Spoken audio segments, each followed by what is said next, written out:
Waalaikumsalam warahmatullahi wabarakatuh. Yang terhormat Ibu Sri Handayati selaku fasilitator dan rekan-rekan calon guru penggerak Angkatan 7 Kabupaten Banjarnegara.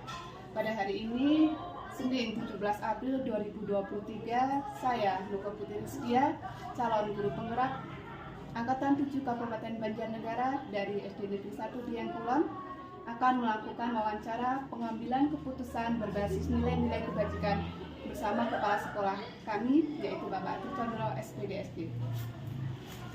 Selamat pagi Pak Ati Condro. Selamat pagi Bu Nuka. Mohon maaf, minta waktunya sebentar. Di sini saya akan melakukan wawancara beberapa pertanyaan mengenai pengambilan keputusan berbasis nilai-nilai kebajikan. Pertanyaan yang pertama adalah, selama ini bagaimana cara Pak Condro dapat mengidentifikasi kasus-kasus yang merupakan dilema etika atau rujukan moral?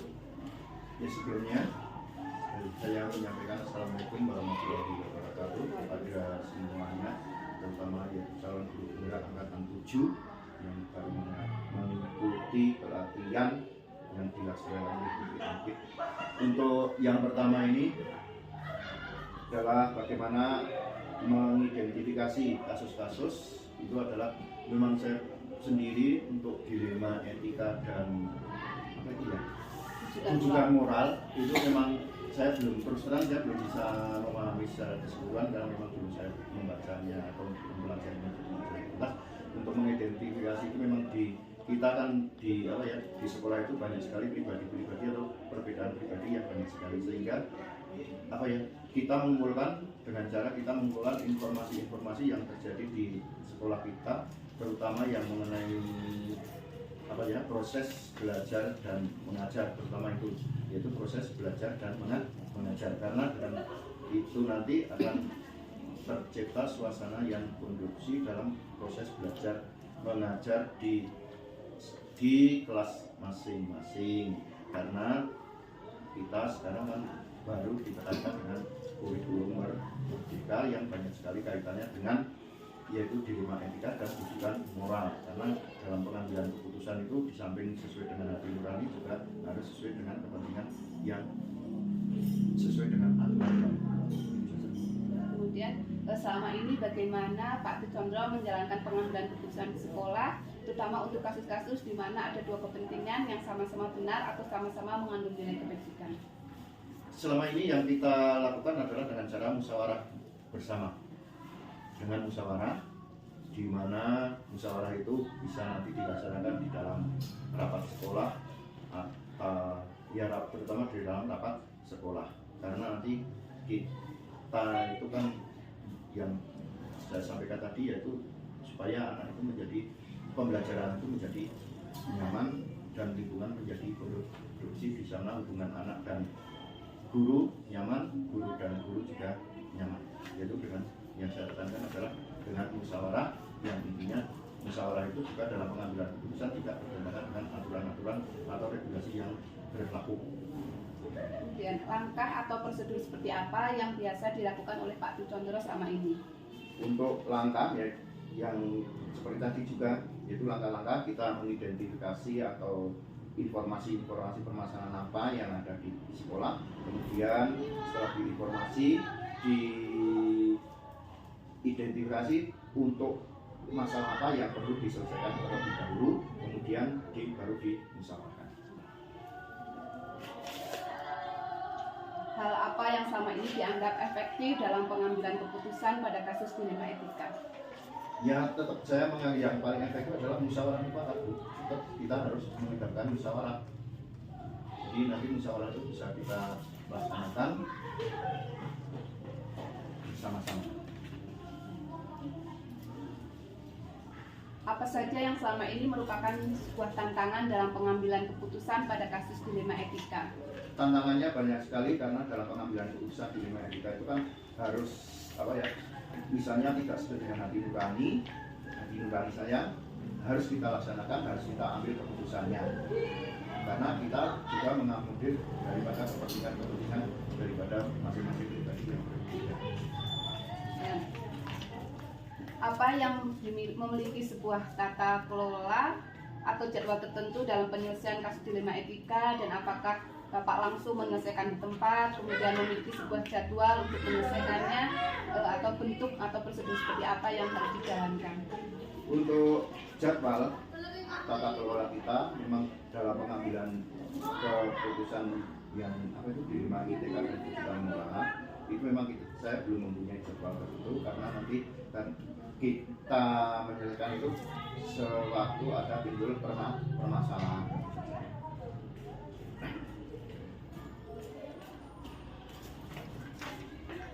Adakah seseorang atau faktor apa yang selama ini mempermudah atau membantu Bapak dalam pengambilan keputusan untuk kasus dilema etika? Untuk yang mempermudah selama ini dalam pengambilan keputusan adalah teman-teman kerja, jadi misalnya sesama guru, itu adalah sebagai teman untuk pengambilan keputusan. Jadi nanti masukan-masukan dari teman guru bisa sebagai dasar dalam pengambilan keputusan. Yang terakhir, dari semua yang telah disampaikan, pembelajaran apa yang dapat Bapak petik dari pengalaman sebagai kepala sekolah dalam mengambil keputusan dilema etika?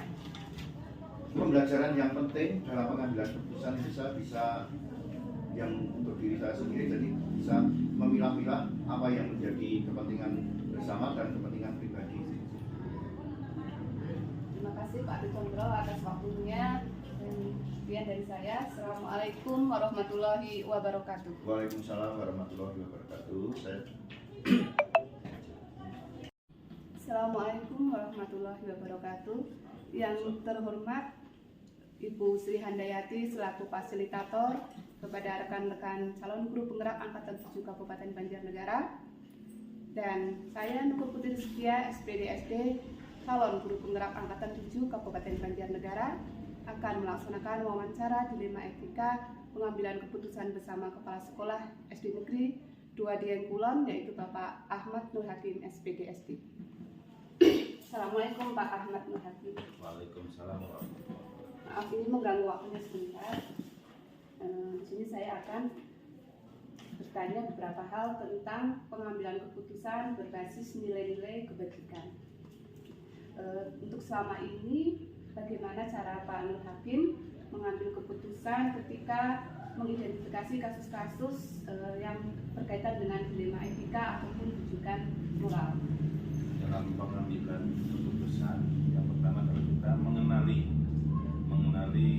nilai yang bertentangan, kemudian kita menentukan pihak-pihak yang berkaitan dengan permasalahan tersebut. Yang selanjutnya adalah mengumpulkan informasi dari berbagai pihak mengenai masalah-masalah tersebut. Kemudian setelah kita mengumpulkan informasi, kita mengajukan beberapa pertanyaan kepada pihak-pihak tersebut supaya bisa diambil keputusan yang baik dan tidak merugikan salah satu pihak. Terima kasih. Kemudian selama ini bagaimana Pak Nur Hakim menjalankan pengambilan keputusan di sekolah, terutama untuk kasus-kasus di mana ada dua kepentingan yang sama-sama benar atau sama-sama mengandung nilai kebajikan? Dalam pengambilan keputusan, apabila mengenai permasalahan yang sama-sama benar, adalah kita kumpulkan dulu. Yang pertama, mengumpulkan pihak tersebut, kemudian menerima masukan-masukan dari beberapa pihak. Setelah itu baru kita sesuaikan dengan aturan yang berlaku, kemudian menggunakan rasa peduli kita sebagai pimpinan, dan juga tidak melupakan hal-hal yang sifatnya sama-sama baik demi kebaikan bersama. Ya, langkah atau prosedur seperti apa yang biasa Pak Ahmad Nur Hakim lakukan selama ini? Untuk langkah atau prosedur yang dilakukan adalah dengan mendatangkan dua belah pihak yang bermasalah, kemudian kita mencari titik tengah dari permasalahan tersebut, sehingga sebagai pimpinan dapat mengambil keputusan dengan bijak. Pertanyaan selanjutnya, hal apa yang selama ini dianggap efektif dalam pengambilan keputusan pada kasus dilema etika? Dalam pengambilan keputusan yang paling efektif adalah ketika kita bisa saling mengungkapkan permasalahan antara yang satu dengan yang lain. Kemudian istilahnya dalam masalah adalah musyawarah untuk mengambil suatu mufakat dari permasalahan tersebut, mengambil suatu keputusan yang bersifat bijak dan baik. Kemudian hal apa yang selama ini merupakan tantangan dalam pengambilan keputusan pada kasus dilema etika? Tantangannya adalah kita mengalami permasalahan antar warga sekolah.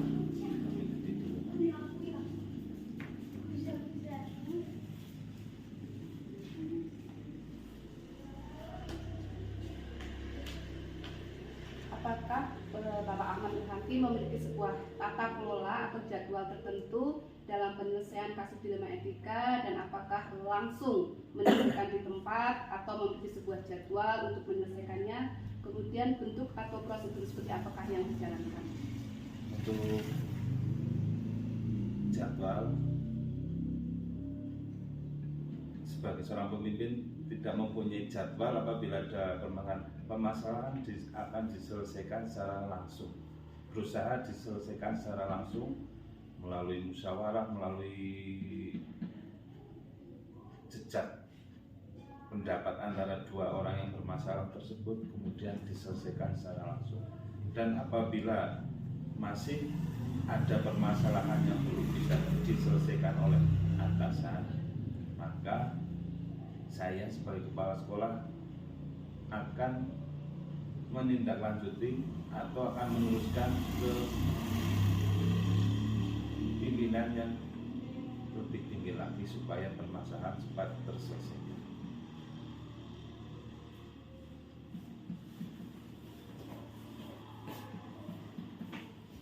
Adakah seseorang atau faktor apa yang selama ini mempermudah atau membantu Pak Nur Hakim dalam pengambilan keputusan untuk kasus dilema etika? Untuk kasus dilema etika adalah keterbukaan semua orang, semua teman yang berada di lingkungan sekolah, sehingga akan mempermudah penyelesaian permasalahan dilema etika. Pertanyaan yang terakhir, dari semua yang telah disampaikan, pembelajaran apa yang dapat Pak Nur Hakim petik dari pengalaman dalam mengambil keputusan sebuah dilema etika? Dalam pengambilan keputusan dilema etika adalah pengambilan keputusan yang paling berat, karena semuanya adalah benar. Maka sebagai pimpinan dalam mengambil keputusan harus baik dan bijaksana. Terima kasih sekali Pak Nur Hakim atas waktunya. Sekian dari wawancara bersama Bapak Ahmad Nur Hakim dari SD Negeri 2 Dieng Kulon. Assalamualaikum warahmatullahi wabarakatuh. Waalaikumsalam warahmatullahi wabarakatuh.